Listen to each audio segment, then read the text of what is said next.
Neler boldu? Эми биздин темабызга байланыштуу. Караң, тууганчылык. Эмчектеш тууганчылык жөнүндө. Пайгамбарыбыздын төрөлүүсүнө да туура келген. Эмчектеш туугандарына да туура келген. Эмчектеш туугандар бири-бири менен үйлөнгөнгө болбойт. Алар бир тууган болот.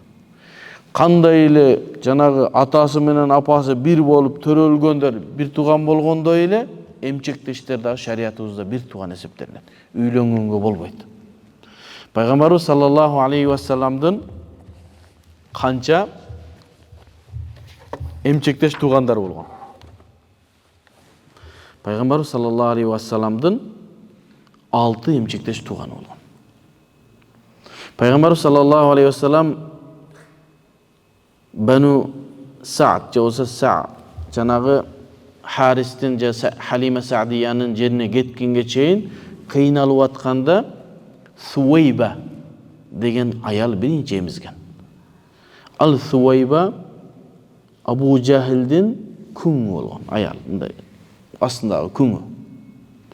Ошол күң мезгилинде Абу Жахил абасы да Мухаммад пайгамбарыбызды эмизген экен. Биринчи энеси ошол эмчектеш. Аны менен кошо кимди? Хамза радиаллаху анху. Хамза Асадулла барбы? Ошол дагы пайгамбарыбыздын абасы да, атасынын иниси. Аны дагы ошол неме Суайба эмизип, ошого пайгамбарыбыз менен Хамза эмчектеш бир тууган болгон. Эми Халима Саадиянын өзүнүн баласы болгон Абу Салама деген. Ошол мезгилде ошол неме Суайбаны эмип аткан мезгил болот. Ошондо 3 бир тууган болуп калды. Кимдер? Абу Салама, Хамза, пайгамбар саллаллаху алейхи вассалам. Анан ошондой болгондон кийин пайгамбар саллаллаху алейхи вассаламды Халима Саадия келип алып кетти. Эми аякка баргандан Халима Саадиянын да балдары бар да. Алар дагы тууган болуп калды. Ал ким болуп калды?